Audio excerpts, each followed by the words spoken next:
로마서 2장 6절을 보도록 하겠습니다. 하나님께서 각 사람에게 그 행한 대로 보응하시되 참고 선을 행하여 영광과 존귀와 썩지 아니함을 구하는 자에게는 영생으로 하시고, 오직 당을 지어 진리를 따르지 아니하고 불의를 따르는 자에게는 진노와 분노로 하시리라. 악을 행하는 각 사람의 영에는 환난과 곤고가 있으리니 먼저는 유대인에게요 그리고 헬라인에게며, 선을 행하는 각 사람에게는 영광과 존귀와 평강이 있으리니 먼저는 유대인에게요 그리고 헬라인에게라. 이는 하나님께서 외모로 사람을 취하지 아니하심이라. 6절로부터 시작해서 11절까지 봉독해 드렸습니다. 우리는 지난주까지, 지금 오늘이 2018년 6월 17일인데요 무엇인가를 시리즈로 해서 지난주까지 14강을 했습니다.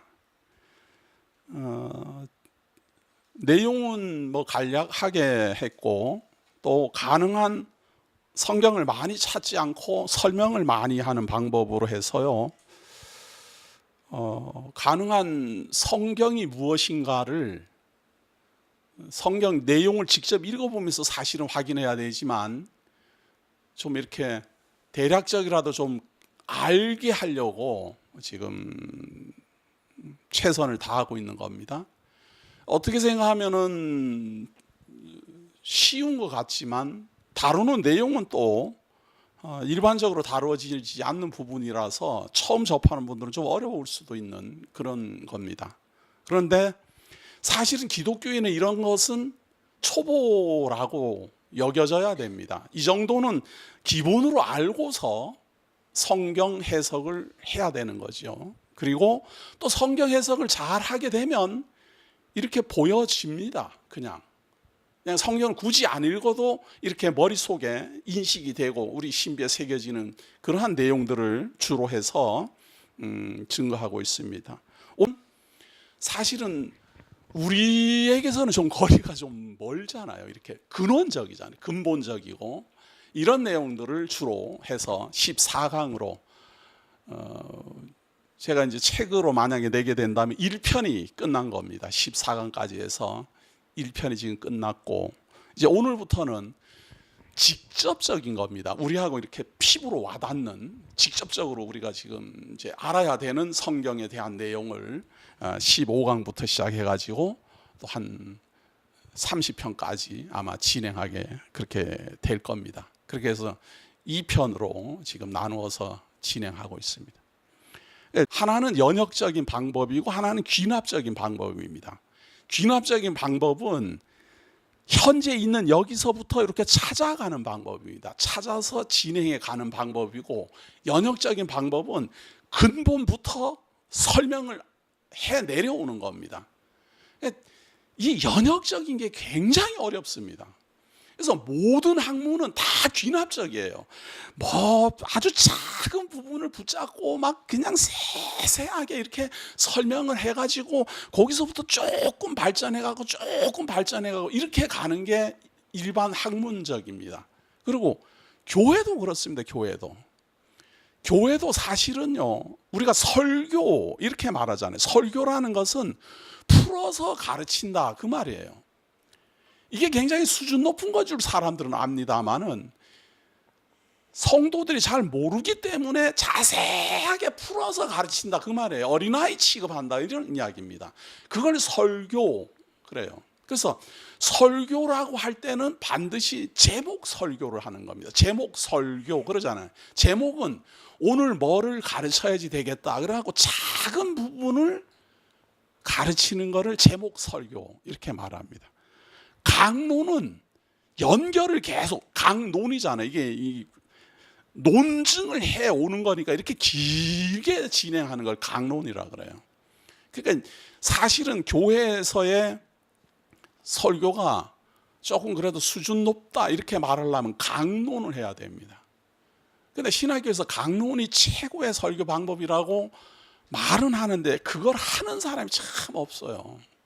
주제 설교, 그러니까 제목 설교, 이것은 귀납적이거든요. 작은 부분을 가지고 말을 하니까 뭐 앞이고 뭐고 필요 없어요. 그래갖고 매주 달라요. 매주 달라도 사람들이 몰라요. 지난주 한 거하고 이번 주가 달라도 사람들은 그걸 몰라요. 그런데 강론은 지난주 한 거하고 지금 한 거하고 만약에 바뀌면은 지금 이 논증이 바뀌었다는 걸 설명을 해야 돼요. 이어지는 거니까, 계속 이어지는 거니까. 그런데 지금 이게 스토리가 어떻게 바뀌었습니다 이렇게 해서 설명을 하고 이어서 가야지 강론인데, 그래서 지난주하고 이번 주가 다르면은 이거는 강론이 아니에요. 그러니까 귀납적은 굉장히 자유로워요. 그때 이번 주 같은 경우는 얼마나 강론할 게, 설교할 게 많습니까? 드디어 국민에게서 권력이 나온 것을 보여준 선거가 이번에 치러졌습니다. 뭐 이래, 얼마나 하기 좋습니까, 진짜? 뭐 헌법 뭐 1조 1항 뭐 권력은 국민에게서 나온다 그랬더니 지금 완전히 진짜 국민에게서 권력이 나왔잖아요. 그래갖고 막 완전히 뒤집어 놨잖아요. 대한민국 역사 이래 이런 선거가 있었나? 저도 진짜 처음 경험하는. 항상 국민들은 말이에요, 대통령은 누구를 뽑으면은 그 대통령을 견제하는 세력을 뽑아왔어요. 지금까지 그래 왔어요.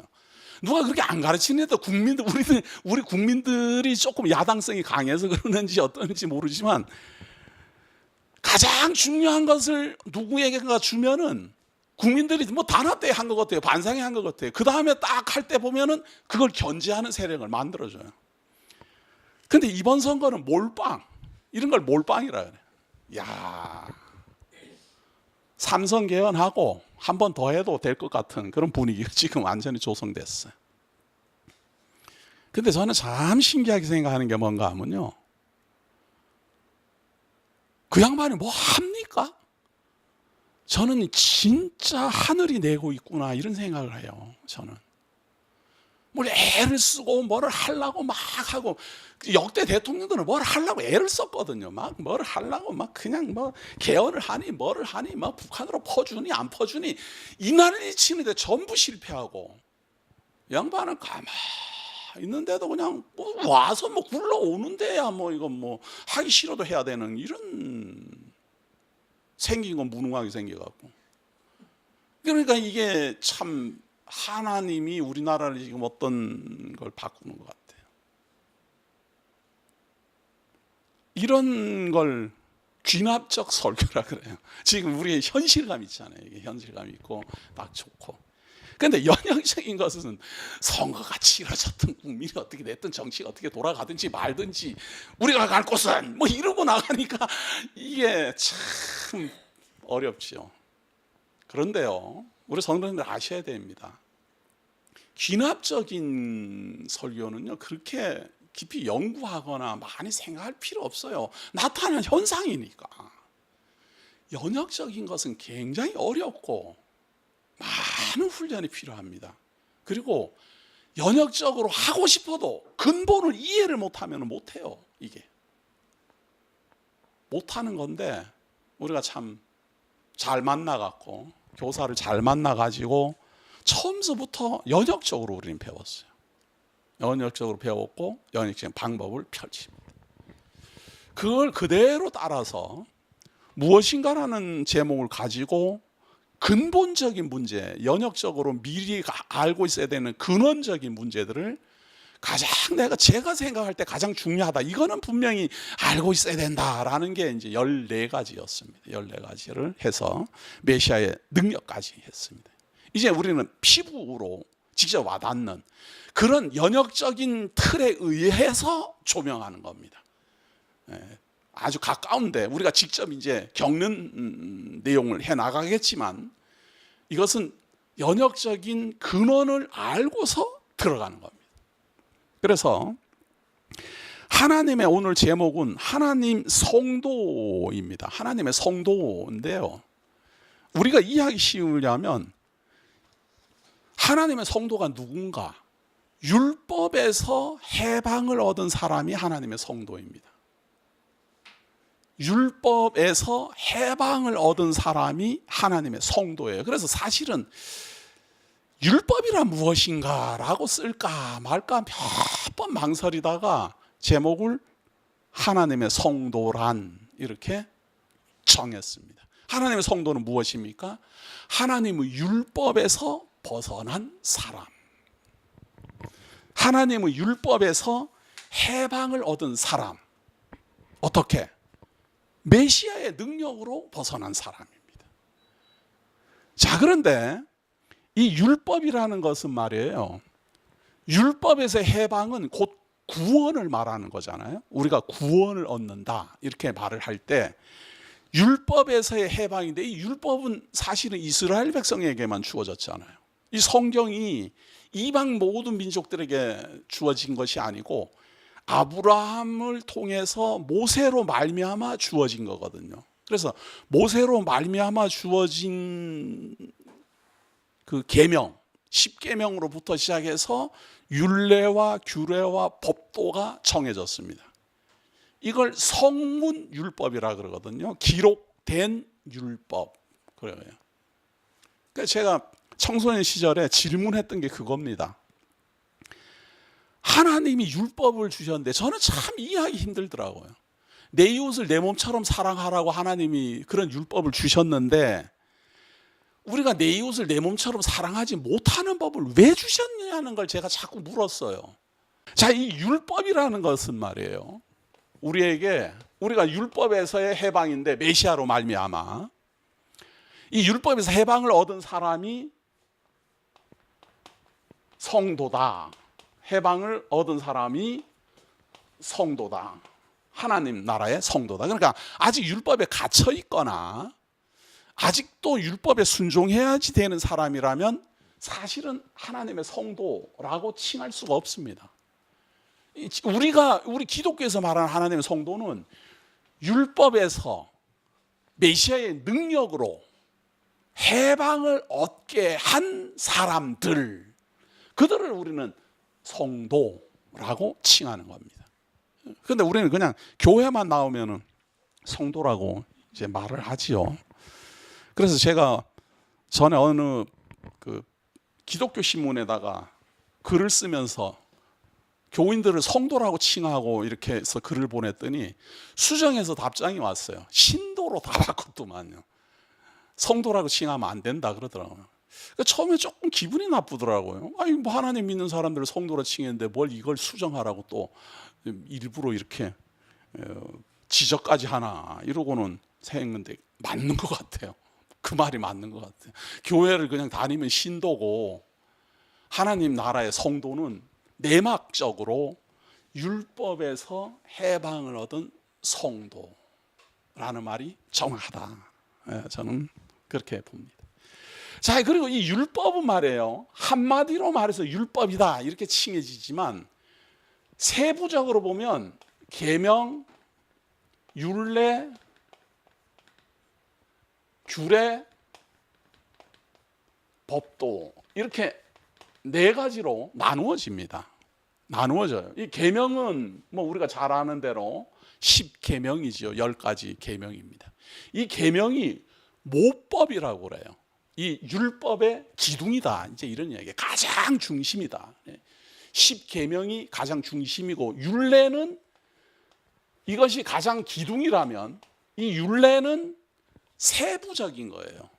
이제 내 이웃을 내 몸처럼 사랑하라 그랬는데 어떻게 사랑합니까? 어떻게 내 이웃을 사랑하는 겁니까? 한 대 때렸으면 너도 한 대 맞아라.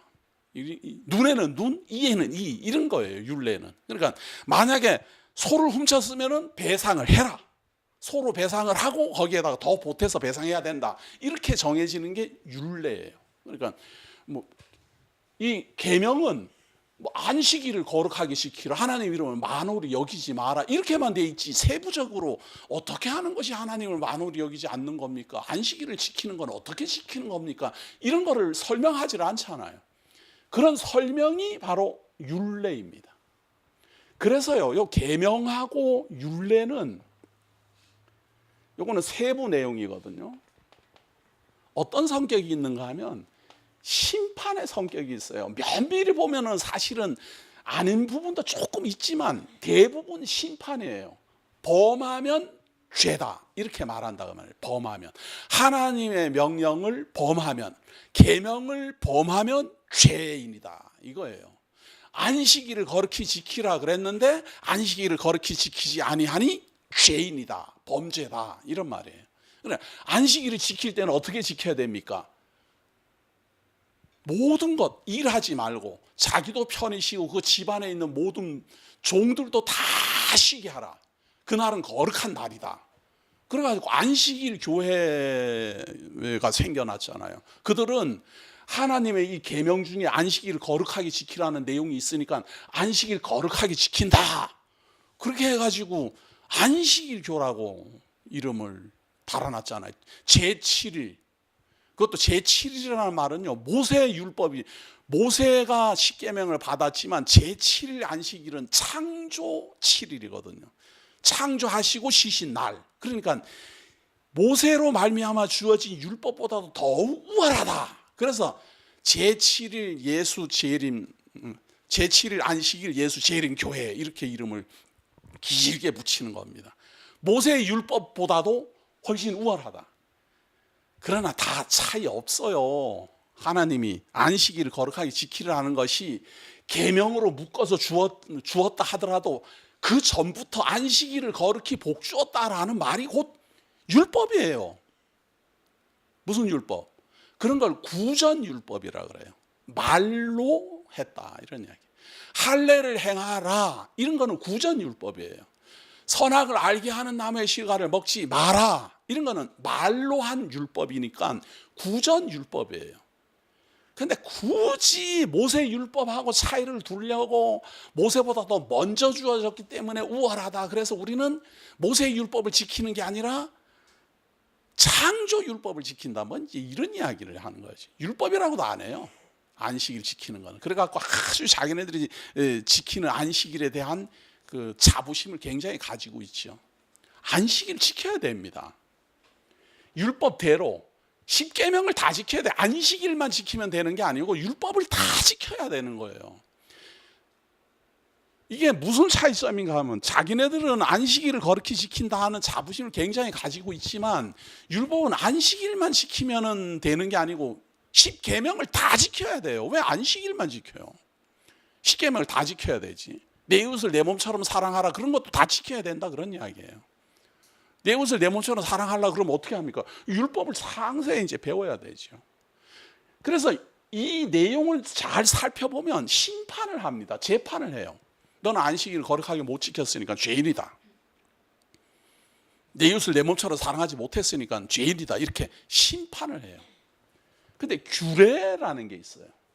규례. 이 규례는 대표적으로 절기거든요. 절기가 뭔가 하면은 애굽에서 종살이 하다가 하나님의 은혜로 말미암아 홍해를 가르고 광야로 해방을 얻어서 나왔다. 그걸 기념하라. 이게 유월절이잖아요. 유월절. 그러니까 해방을 얻은 기쁨의 날이에요.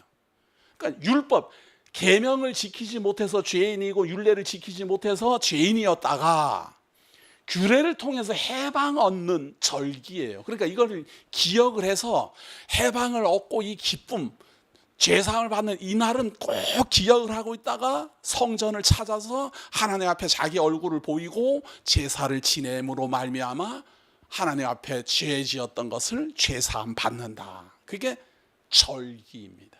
이 절기가 아주 중요하죠. 그래서 계명과 율례는 심판의 성격이 있다면 규례는 죄사함의 성격이 있어요. 제사를 지냄으로 말미암아 죄인이라고 칭해진 것이 사함 받는다.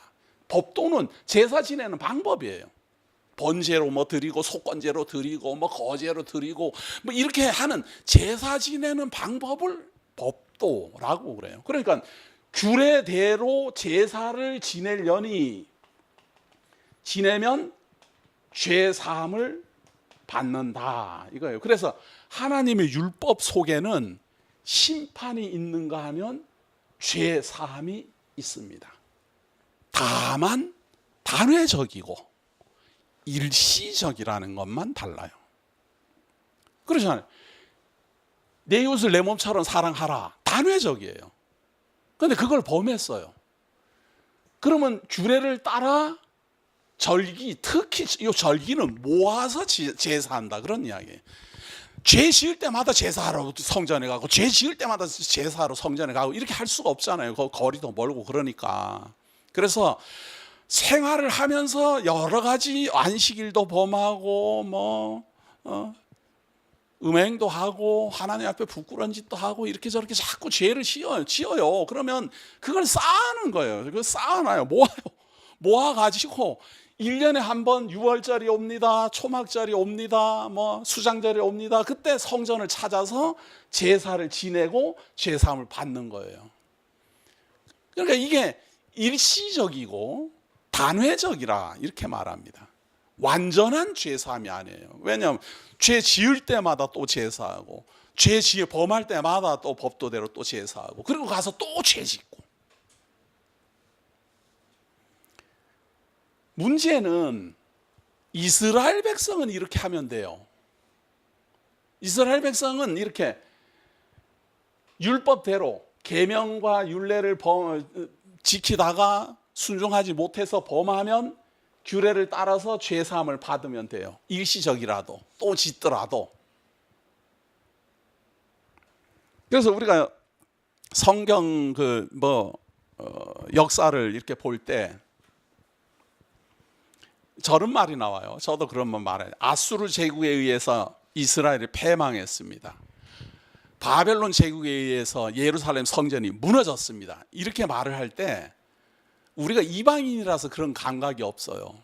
우리는 성전이 무너졌구나. 역사적으로는 아이고 그놈 참 연도수도 참 잘 외운다. 이제 이렇게만 우리가 보는 거예요. 이게 남의 일이거든요. 이게 남의 일처럼 보여요.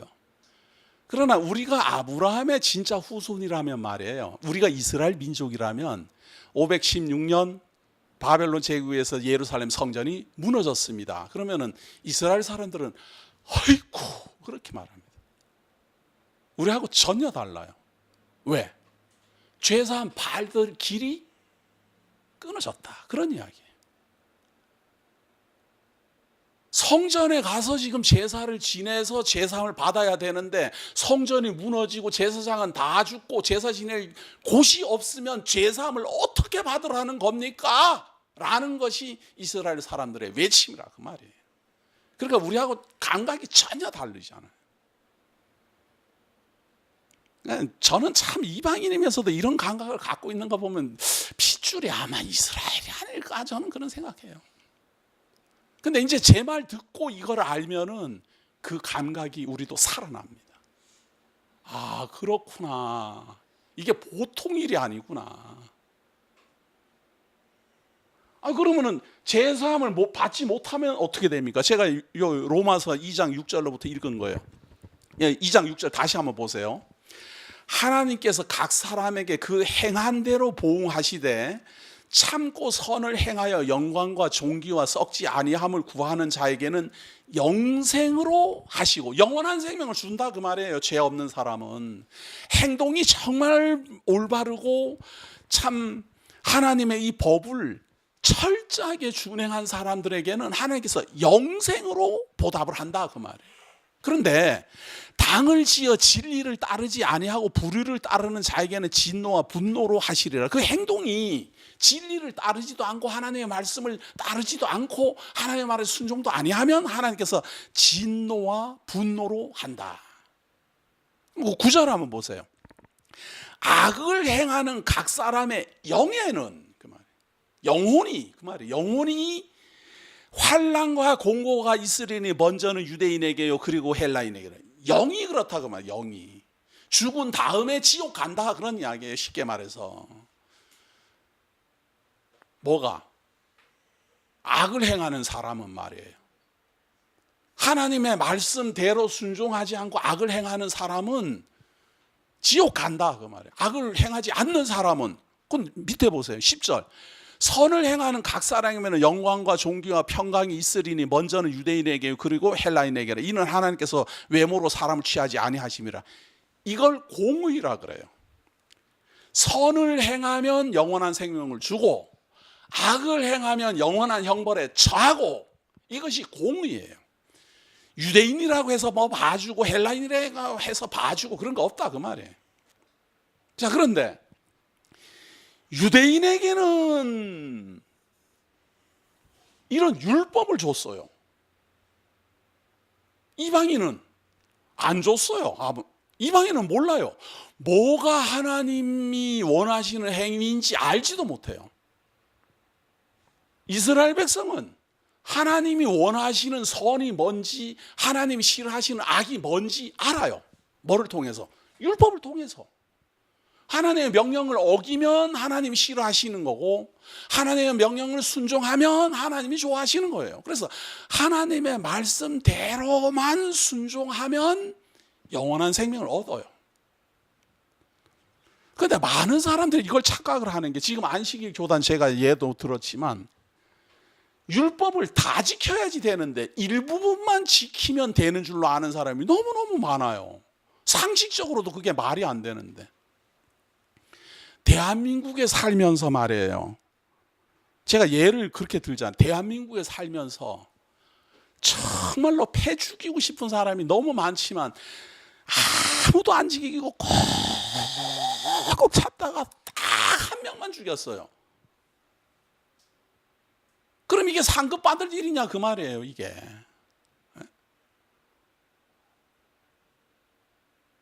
무슨 소리 하고 있는 거예요. 대부분의 사람이 평생 살면서 한 명도 안 죽이고 그냥 살다가 죽는데, 한 명이라도 죽였으면 그 살인자지 무슨 소리야. 아무리 참았어도 뭐 그렇지. 이게 상식이잖아요. 우리도 상식이잖아요. 이게 뭔 말인가 하면, 살인하지 말라는 대한민국의 이 국법을 모든 사람이 지켜서 준행하는 것은 당연한 것이지 상급 받을 일이 아니에요. 그냥 이건 당연한 거예요. 그냥 그게 뭐 상급 받은 거고 그게 무슨 의의입니까? 근데 범하면 죄인이 되는 거예요. 마찬가지로 하나님의 율법을 다 지켜 준행하는 거예요. 계명을 잘 지키고 준행하고 율례대로 잘 지켜 준행했는데 가끔 죄를 지어요. 암만 지켜서 준행하려고 해도 열받는 일이 생기고, 그리고 알지도 못하는 사이에 죄를 범하기도 하고, 모르고도 죄를 짓고 알고도 죄를 짓고 여러 가지 죄를 자꾸 지으니까 하나님께서 또 살 길을 열어놨잖아요. 1년에 3차례 이상 반드시 성전에 와서 내게 얼굴을 보여라. 이게 하나님이 말이에요. 아담 타락 이후 죄 아래 저주 아래 사는 모든 사람들에게 유일하게 열어놓은 하나님을 만날 수 있는 길이에요. 중요한 건 이스라엘 사람들은 귀찮게 1년에 3번씩이나 가고 말이지. 지금 보리가 다 익어가는데 지금 그거 추수하기도 바쁜데 뭔 6월절이야. 제사장들은 이스라엘 백성들은 그렇게 생각했지만 하나님 입장에서는 모든 사람이 죄 아래 있고 사단의 권세 아래 있는 그 모든 사람들에 대하여 내가 유일하게 너희들만 1년에 3차례 만나주겠다. 이게 은혜를 베푼 건데 그 은혜를 은혜로 알지를 못하고 하나님 오히려 원망을 하고, 그런다 그 말에 하나님의 뜻을 알지를 못하니까. 그리고 이 율법을 이스라엘 백성 아브라함의 후손에게만 주었다라는 이 놀라운 은총, 이 특별 은총, 이걸 알기를 우습게 알았다고 말이에요. 이방인들은 알지도 못했는데. 이방인들에게는요, 하나님의 선하신 뜻이 이거다라고 가르쳐 주지도 않고, 악한 일을 행한 사람은 지옥에, 선한 일을 행한 사람은 하나님의 아들이라 칭해 주겠다 라는 말도 안 해줬어요. 이방인들에게는 그런 말조차도 안 해줬어요. 그래가지고 이방인들이 지옥에 딱 오면은요, 내가 왜 지옥에 옵니까? 몰랐어? 뭘 뒤늦게 알려줘요. 네 이렇게 죄를 범했잖아. 천국 갈 수 있겠나? 아유, 그래요? 알겠습니다. 미안합니다. 이렇게 가는 게 이방인들이에요. 이방인들은 양심으로 선악을 구분하잖아요. 양심으로. 근데 이 양심이라는 게 환경의 지배를 받기 때문에 말이에요. 이 양심이라는 게 전부 다 달라요.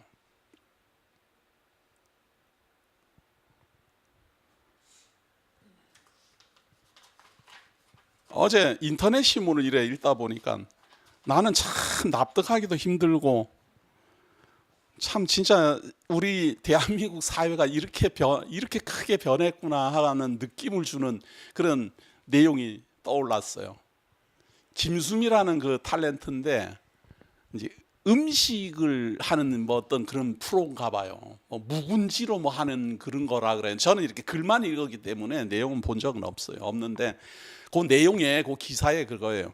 그 김수미라는 선생님 음식 이제 묵은지로 음식하는 거를 이제 막 이렇게 뭐 하는 뭐 프로그램인데 거기에 강아지 아주 이쁜 강아지 그 사진도 나왔더라고요. 막 옷까지 딱 입혀가지고 잠바 딱 입고 뭐 강아지가 막 꼬리도 막 아주 이쁘게 해갖고 치장을 딱 했어요. 그런데 목걸이를 이렇게 했어요. 개 목걸이를 하고 이렇게 사진 찍혔어요. 그래서 나는 아이고 어디서 참 역시 갖고 놨다. 제가 볼 때 그래 갖고 오려면 어디 미용실에 갖고는 돈 10만 원 줘야 그래 되지 않나 싶어요. 네. 제가 볼 때는 안 해봤지만. 하여튼 그리고 그렇게 이쁘니까 이제 그 프로그램 진행하면서 PD가 그 개를 약간 출연을 시켰나 봐요. 항의가 막 쏟아졌다는 거예요. 근데 뭘 항의가 있겠네 해서 내가 자세히 읽어봤어요. 그랬더니 개를 어디서 목걸이를 해가지고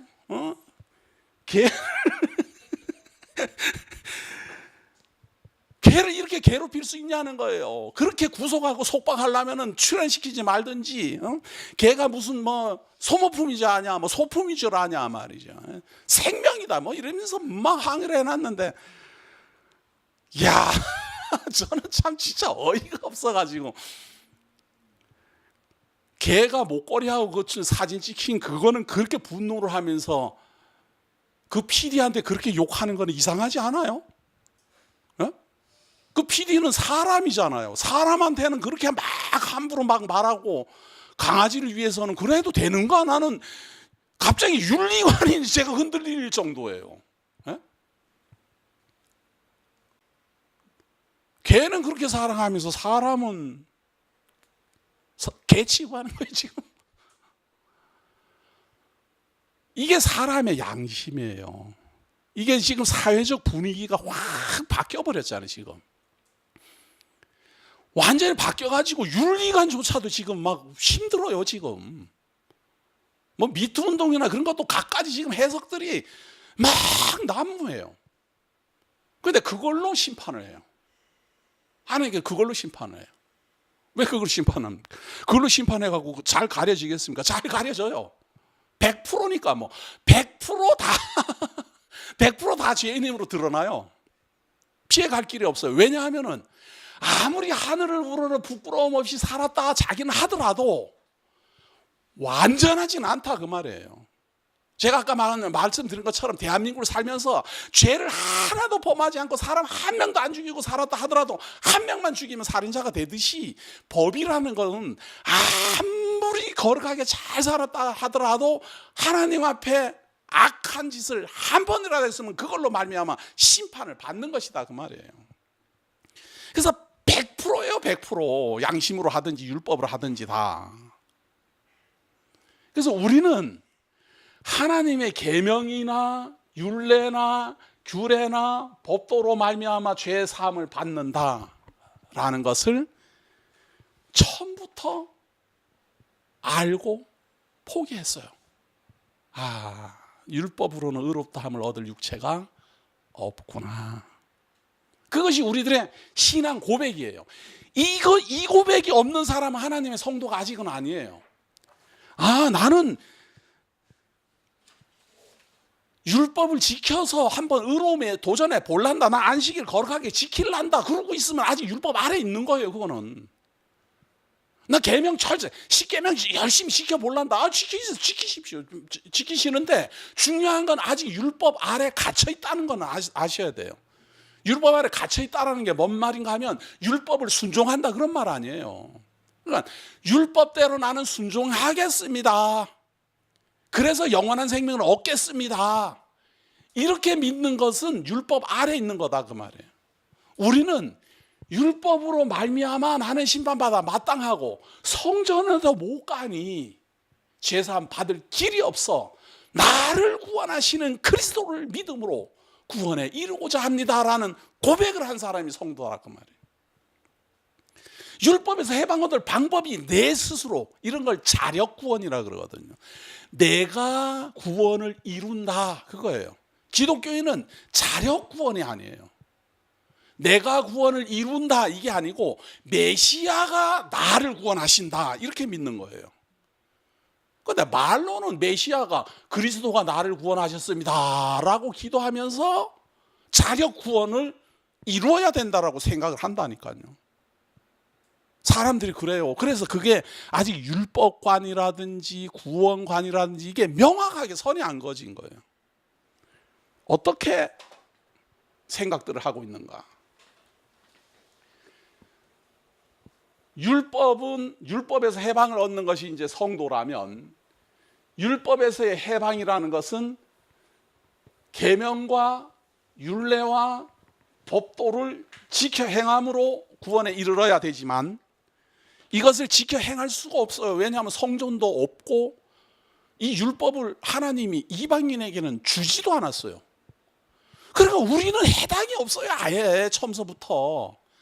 이 율법은 이스라엘 백성에게 줬다니까요. 아브라함의 자손들에게. 그게 특혜예요. 이방인에게는 이런 걸 준 적이 없어요. 양심적으로 너는 하나님 앞에 죄인인지 아닌지 스스로 판단하라. 그러고 이 양심이라는 건 그 사회적 환경에 따라 언제든지 바뀌어요. 언제든지 바뀌어요. 지금 우리나라도 제가 아까 뭐 예를 들면서 우리나라 이제 선거가 국민들에 의해서 권력이 확 바뀌어 버렸잖아요. 이 진짜 이 대한민국의 권세가 이 권세자들을 배출하는 이 힘, 권력이 어디서 나왔는가? 국민에게서 진짜 나왔잖아요. 그 사람이 까짓것 뭐 어떤 여인하고 무슨 뭐 바람을 피웠던지 말았던지 국민들이 표를 찍어주니까 도지사 돼버리잖아요. 이번엔 저도 한번 나가버릴 걸. 그래. 국민들만 찍어만 주면 뭐 되는데 뭐 까짓것 뭐. 진짜로 이 국민이 권력을 주잖아요. 지금 우리 시대가 이렇잖아요. 그러나 우리나라는 지금 처음 그걸 진짜 경험하는 거예요. 그동안은 국민들이 투표도 하고 뭐 이렇게 하면서도 이게 권력을 우리가 지금 주는 건가라는 걸 저부터도 별로 실감을 못했어요. 에이 이건 모르겠다. 이놈도 모르겠고 저놈도 모르겠고 에이 아무나 찍어라. 뭐 지 잘났다고 다 하니까 아무나 되라 말이야. 1, 2, 3, 4, 5, 6, 7 다 그냥 다 찍어라. 이런 거지. 내가 지금 이 사람에게 어떤 이 나라를 움직일 수 있는 통치 권력을 부여한다. 권세를 준다. 이런 의미는 우리가 잘 몰랐다 그 말이에요. 그런데 이번에 이 국민들의 단합된 힘이 그걸 딱 보여줬잖아요. 그게 최근이라니까요. 물론 유럽이나 이런 데는 뭐 벌써 17세기부터 혁명이 일어나고 18세기 혁명이 일어나고 해서 일찍 시작됐다 하더라도 국민에게서 이 권력 힘이 나오고 그 권력을 힘입어야 권세가 주어진다라는 이런 의미조차도 겨우 인류 역사 17세기 이후에나 이렇게 개념이 조금씩 생겼어요. 혁명이라는 게 다 그런 거예요. 혁명이라는 게 그동안의 권력이 주어지던 그 힘이 뒤바뀌어 버렸다 이런 이야기예요. 그전에는 어땠습니까? 왕에게서 권력이 나온다라고 생각했어요. 그래서 그 왕이 최고 실권자인 왕이 권세를 부여해요. 너는 국무총리 해라. 너는 국회의원 해라. 막 이렇게. 물론 국회의원이니 뭐 그런 말도 다 뒤에 나온 말이지만 왕이 부여를 했잖아요. 너 정상품이다. 너는 정이품이다. 막 이렇게. 그러니까 권세, 이 나라를 통치할 수 있는 이 힘이 권력을 가진 왕에게서 나왔다고 말해요. 그렇게 인류 역사가 고대부터 유럽은 17세기까지 진행돼 왔고 우리나라는 19세기까지 진행돼 왔어요. 우리는 러시아에 모르겠어요. 하여튼 국민들의 힘에 의해서 권세가 세워졌다라는 건 분명하죠. 그럼 그동안, 지금 우리가 이렇게 맛보는 그동안 사람은 사람을 대하여 착취하고 포갑하고 권력을 행사하고 권세로 사람을 착취하는 일에 열중했지, 언제부터 사람을 인권했대요? 많은 사람들이 이래요. 하나님께서 율법으로 말미암아 심판을 하신다 그러면 하나님이 잔인하다 그래요. 물어보고 싶어요. 인류가 태동한 이래 지금까지 사람을 가장 많이 죽인 게 누굴 것 같아요? 사람을 가장 많이 착취하고 사람을 가장 힘들게 하고 사람 목을 가장 많이 자른 게 사람이라는 걸 아셔야 돼요. 사람들이 지금 와가지고 뭐 인권이 어떠니 뭐 그래갖고 막 솔직히 말해 개보다도 못한 인권이기도 하지만 어떨 때는 보면은 뭐 인권 그래갖고 뭐 대단히 사람을 위하는 것처럼 정치인들은 전부 지금 인권적 발언을 하지 않으면 국민들의 호응을 아무도 안 해줘요. 목사도 지금 점점 그렇게 돼가게 돼 있어요. 지금 우리는 모든 권력은 하나님께로부터 나온다 이거 아니에요. 이렇게 말을 하는 목사가 있으면 야, 저 벽창호, 저 진짜 완전 근본주의자 이렇게 욕 얻어먹어요. 그거 알면서도 저는 그래요. 모든 권력은 하늘로부터 내린다. 하나님이 국민을 움직이고 하나님이 국민의 마음을 움직여 권세를 부여한다 그 말이에요. 왜 그렇게 강하게 강조할 수 있는가? 역사가 말이에요. 사람이 사람을 착취했어요. 지금도 잠시 잠깐 우리가 뭐 눈뜨고 뭐 인권이 어떻고 뭐 사람이 귀한 것처럼 그러지만 한 발만 나가면 말이에요. 그런 거 없어요. 우린 지금 실감 못하지만 지금 시리아나 이런 데는 여전히 사람이 사람을 죽이려고 폭탄을 그냥 막 퍼붓고 있잖아요. 지금 뭔 인권이에요. 인권은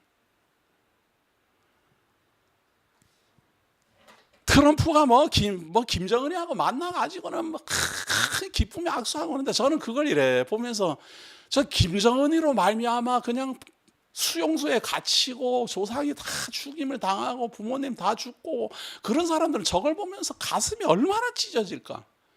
지금 탈북한 사람들은 어떨까 기분이. 가진 포악한 짓은 다 했는데도 그놈의 권세에 의해서 그 권세에 의해서 지금 이렇게 움직이는 거 아니에요. 하나님이 볼 때 이것이 하나님의 이 거룩하신 법으로 봤을 때 이거 심판받아 마땅한 거 아니에요? 그러니까 이스라엘은 율법으로, 이방인은 환경의 지배를 받고 있는 각 민족, 각 나라에서 행하는 윤리, 도덕적으로, 양심적으로 그것이 기준이 되어 심판을 받는다. 그럼 그 심판을 받지 아니하고 구원 얻는 방법은 뭡니까? 거기에서 우리를 구원해내는 메시아로 말미암아 구원 얻는다. 자, 그러다 보니 이런 게 생겨났어요. 자, 율법이에요. 율법인데 다는 지켜 행하지 못한다는 걸 다 알아요. 다 지켜 행할 수 없어요. 그러니까 하는 데까지 이제 하는 거예요. 하는 데까지. 그래서 요 율법을 지켜 준행하지만 몽땅 다 지킬 수는 없으니까 100% 다 지킬 수는 없으니까 지키는 데까지 지킨다. 그거 아니에요. 그래서 율법을 많이 지키면은 공이 많고 율법을 많이 못 지키면은 공이 적고 그거예요. 그래서 율법으로 말미암아 공로주의가 나타났어요. 공로 쌓기예요. 공로. 자, 이것도 공로주의가 어떻게 해서 나타나는가 하면 율법을 왜 못 지키는가? 죄 아래 태어나 죄 속에 살고 죄 속에 죽어가니까 율법을 못 지켜요. 그러니까 거룩하지가 않은 거예요. 태어났더니 아담의 저주 아래 태어났어요. 죄 속에 태어났어요. 그래서 죄 속에 살고 죄 속에 죽어가다 보니까 하나님이 이 거룩한 율법을 지켜서 준행할 능력이 없어요. 행위가 없어요. 그래서 행위가 없다라는 건 인정합니다. 이런 경우에 자기네들 율법주의자라 그러면 기절을 해요. 그런데 사실은 이게 율법주의자인데, 율법주의라는 말은 율법을 철저히 지켜 준행한다, 이것이 율법주의잖아요. 그런데 우리나라 그리고 대부분 이스라엘 사람들도 그렇게 생각해요. 사실은 대부분 뭔가 하면 율법을 행위로 지켜서 준행하지 못하지만 공로주의가 번성할 수 있는 이유가 뭔가 하면 중생하여 거듭나게 했다, 그거예요. 전에는 영이 죽었는데, 영이 죽었어요. 죄 속에 태어나 죄 속에 살다가 죄 속에 죽어가는 이 죽은 영이에요. 죽은 영이니까 하나님의 율법을 지켜서 준행하지 못해요. 그런데 성령이 임함으로 말미암아 영이 살아났으니까 하나님의 거룩한 율법을 지켜서 준행할 행위, 능력이 생겼다, 그거예요.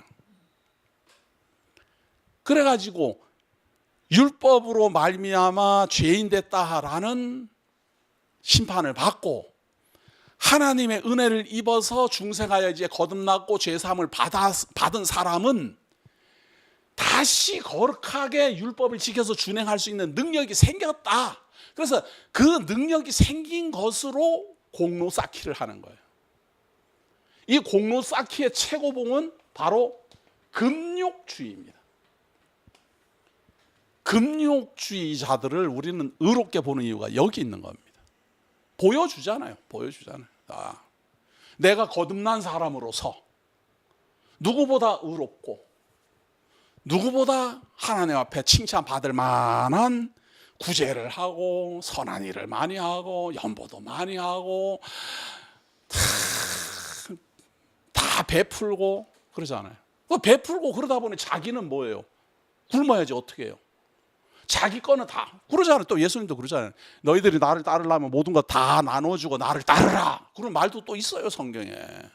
십자가를 지고 나를 따르라. 그러니까 내가 이제 예수로 말미암아 중생하여 거듭났으니까 공로를 이제 하나님 앞에 쌓아야 돼요. 이걸 공로라 그러니까 또 어려워요. 이해하기 쉽게 제가 말씀드릴게요. 열매를 맺어야 된다, 이래 말이죠. 열매. 예수를 그리스도로 믿음으로 말미암아 중생하여 거듭났으니까 열매가 뭡니까? 이러고 묻는데 성도들이 꼼짝을 못해요. 열매를 맺어야지 된다 이거예요. 열매를. 그래서 열매를 맺는 것이 뭡니까? 그러면 전도를 해라는 둥, 헌금을 해라는 둥, 주의를 성수를 해라는 둥. 그러니까 열매가 뭡니까? 라고 누가 물으면 이제 그 다음부터 할 말이 너무너무 많아요. 그런데 이거는 말이에요, 이방 종교랑 같아요. 뭐만 다른가 하면 이방 종교인도 그렇잖아요. 율법은 아니지만 이방 종교인은 이치를 연구하잖아요. 이치를 연구해요. 연보를 외우고, 연보를 외우는 건 사실은 초보입니다. 스님들이 연부를 외우는 건 초보예요. 어느 정도 단계가 이르면요, 연불은 그냥 우리의 어떤 박자 맞추기 위한 음악 같은 겁니다. 생각을 많이 하는 겁니다. 버리고 또 버리고 이런 생각도 버리고 누구 미운 것도 버리고 원하는 것도 버리고 욕심도 버리고 계속 버리고 계속 버려요. 근데 제가 알려드릴게요. 사람은요, 안 버려도 나중에 다 버립니다. 아무리 챙겨도 다 버려요. 미리 버리고 자식 할 것도 없어요. 그렇게 미리 버려요. 아니, 낙엽이 이 나무 잎이 말이에요, 가을이 톡 되면 노랗게 했다가 겨울이 되면은 자기는 원하지 않는데도 잎사귀가 샥 떨어져 갖고 그냥 굳게 되잖아요. 그것처럼 우리 인생도 시퍼렇게 살아있을 때가 있는가 하면 버리기 싫어도 자꾸 버려질 때가 와요. 다 떨어져 나가요. 다 친구도 재물도 다 힘도 육신도 다 떨어져 나가요. 그럼 자연히 버려져 갖고는 나중에는 자기 육신도 흙에서 왔을 흙으로 그냥 돌아가고 그냥 끝나는 건데, 그걸 연구를 하고 앉았네.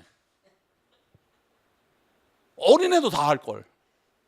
그 연구를 열심히 하라는 말은 뭔 말인가 하면요, 이게 용맹정진이에요. 저는 이게 용맹정진이라는 말은 무슨 만화에 나오는 용어인 줄 알았더니 이게 아니고 도를 열심히 닦는 사람들을 용맹정진이라 그래요.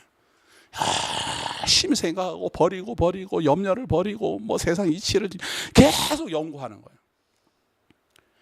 용맹정진하는 거나 공루주의 쌓는 거나 같아요 다. 율법은 비록 없다 하더라도 이 이치 종교는 용맹정진을 통한 공로 쌓기를 하는 거예요. 열심히 하는 거예요. 비록 버리는 것이지만 그게 공로예요. 깨끗하게 만들겠다는 거 아니에요. 무염무상, 없는 것이 있는 것이고 있는 것이 없는 것이고 다 막 그냥 막 도사처럼 막 그냥 단어 좋은 거 다 하고, 누가 뭐 물어보면 네가 연구해라 뭐 이러면 되고, 뭐 정말 스님들은 편해요. 그럼 우린 뭡니까? 우리는 하나님의 성도는 이거예요. 율법에서 해방을 얻었어요. 율법에서 이제 해방을 얻었어요. 그 하나님의 성도가 되었어요.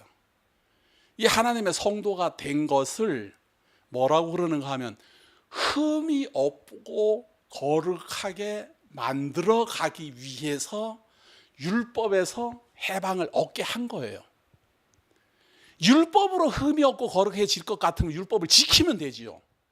근데 율법에서는 이미 죽어버렸어요. 안식일 지키라고 해도 못 지켰고, 이웃을 사랑하라 해도 못 사랑했고, 원수를 사랑하라 해도 못 사랑했고, 그걸로 말미암아 정죄를 받아갖고 심판을 받아갖고 이제는 율법 아래는 죽었어요. 다시는 율법으로 갈 수가 없어요.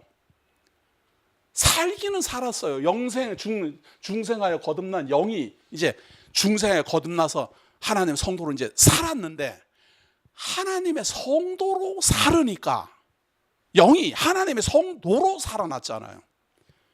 강세창이가 살아난 게 아니고 하나님의 영으로 말미암아 강세창이의 영이 거듭났잖아요. 그러니까 제 영혼은 내 것이 아니고 이제는 하나님의 것이에요. 이 영이 하나님의 말씀으로 말미암아 점점 익어져 가야 돼요. 무엇으로?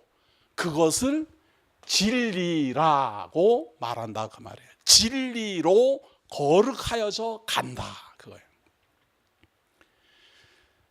율법에서 해방을 얻어 예수 그리스도에게 접붙임 바 되어 갖고 예수 그리스도가 공급해 주는 그 영양분을 공급받아, 그 말씀을 공급받아서 점점 익어져 가요. 익어져 가는 그 모습을 신앙생활이라 그렇게 말해요. 그래서 하나님의 성도가 예수 그리스도로 말미암아 주어지는 이 진리를 배우지 아니하면 절대로 자라지 못해요. 이 진리는 율법을 말하는 게 아니에요. 이 진리는 우리의 행동 윤리를 말하는 게 아니에요. 우리는 행동 윤리에 있어서 벌써 하나님께 자랑할 게 아무것도 없어요. 없고 중생하여 거듭난 하나님의 영으로서 진리로 말미암아 거룩하여져 가고 열매로 익어져 가는 거예요. 나의 열매가 아니고 예수 그리스도의 열매로 익어져 간다 그 말이에요. 그래서 내 공로가 하나도 없어요. 내가 한 게 없으니까. 중생하여 거듭나는 것도 예수 그리스도로 말미암아, 나를 익어져 가게 하는 것도 예수 그리스도의 말씀으로 말미암아. 그래서 내가 열매를 맺는 게 아니라 내가 열매로 익어져 가는 거예요. 이게 하나님의 성도예요. 내가 성도예요. 내가 열매예요. 내가 그리스도로 말미암아 익어져 가는 열매예요. 그래서 율법에서 해방을 얻고 진리로 말미암아 거룩하여져 가기 위해서 날마다 예배를 통해서 진리를 배우고 깨닫고 증거하고 전승해요. 왜? 그걸로 익어져 가니까. 아이고, 우리네 성경은 그렇게 잘 알고 뭐 날마다 배운다는 사람이 왜 그래? 아직 시퍼래서 그래요. 아직 안 익어서 그렇다고요. 아직 안 익어서. 노릇노릇하게 아주 그냥 먹음직하게 딱 제대로 익어가면은 이 열매를 우리가 먹는 게 아니고 하나님께서 먹을 것 아니, 하나님이 잘 익었구나, 이제는 곳간에 드려야 되겠구나, 이런 판단을 하나님이 하시지 우리가 하는 게 아니잖아요. 그리고 하나님 우리를 잘하게 하려고 지금 이 땅에 남겨두고 예배로 진리로 거룩하고 흠없는 존재로 만들어 이제는 하나님의 열매로, 아름다운 열매로 이어져 가면 천국 창고로 드릴 겁니다.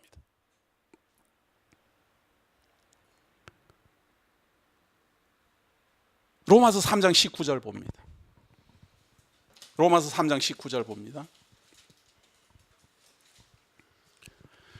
우리가 알거니와 무릇 율법이 말하는 바는 율법 아래에 있는 자들에게 말하는 것이니, 우리는 율법 아래에 있는 게 아니에요.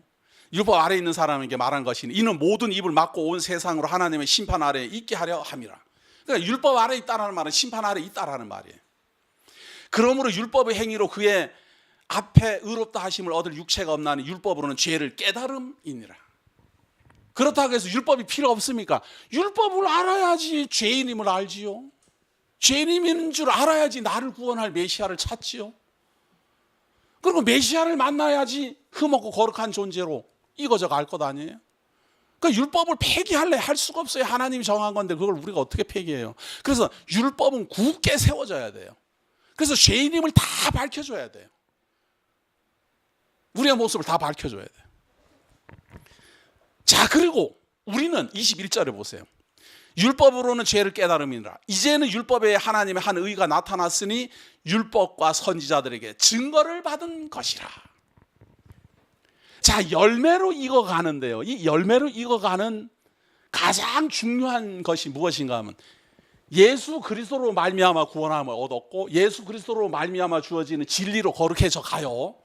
그 거룩해져 갈 때 예수 그리스도에 대한 증거가 있어야 되잖아요. 그 증거가 바로 선지자와 사도로 말미암아 증거된 말씀, 선지자와 사도로 말미암아 증거된 메시아, 선지자와 사도로 말미암아 증거된 그리스도, 그분으로 거듭나고 그분으로 진리를 배우고 그분으로 열매 맺어져 가는 겁니다. 그래서 반드시 하나님의 성도들은 율법에서 벗어나 공로를 쌓는 것도 아니고 열매 맺는 것도 아니에요. 이거는 이방 종교와 같은 유사한 공로주의로 가게 되어 있고 금욕주의로 가게 되어 있어요. 반드시. 그래갖고 기도원이 번성하고 다 그러는 거예요. 우리는 그거 아니에요.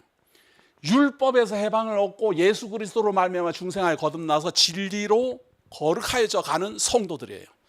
그리고 예수 그리스도로 말미암아 거룩한 열매로 익어져 갈 겁니다. 근데 내가 하는 것이 아니고 내 자력으로 구원에 이르는 것이 아니기 때문에 나를 구원하신 메시아를 믿어야 되고 나를 진리 가운데로 인도하시는 예수 그리스도의 말씀이 진리로 믿어져야 되고 내가 천국 열매로 익어져 간다는 사실이 믿어져야 되는 믿음이 반드시 생겨나야 돼요. 그 믿음은 오직 선지자와 사도들로 증거된 증거가 근거입니다. 그래서 선지자와 사도들의 증거가 없는 믿음은 거짓 믿음입니다. 지금까지 인도하여 주시고 놀라우신 하나님의 은혜 안에 불러주신 은혜 감사함을 드립니다. 수많은 사람들이 하나님의 말씀을 전하고 증거하고 다 같이 하나님을 믿느라고 말하지만 과연 어떻게 믿고 무엇을 보며 무엇을 생각해야 되는지 알지도 못하고 마치 바람에 흔들리는 나무들처럼 바람에 흔들리는 갈대들처럼 우왕좌왕 흔들립니다. 하나님이여 우리를 불쌍히 여겨주시고 이 마지막 세대를 맞이하여 올바른 하나님의 말씀 들을 기 있는 자에게 반드시 증거될 수 있도록 인도하여 주옵소서. 오늘도 귀한 시간 주셔서 하나님의 말씀 증거하게 하시는 은혜 감사드리오며 예수님 이름으로 기도드립니다. 아멘.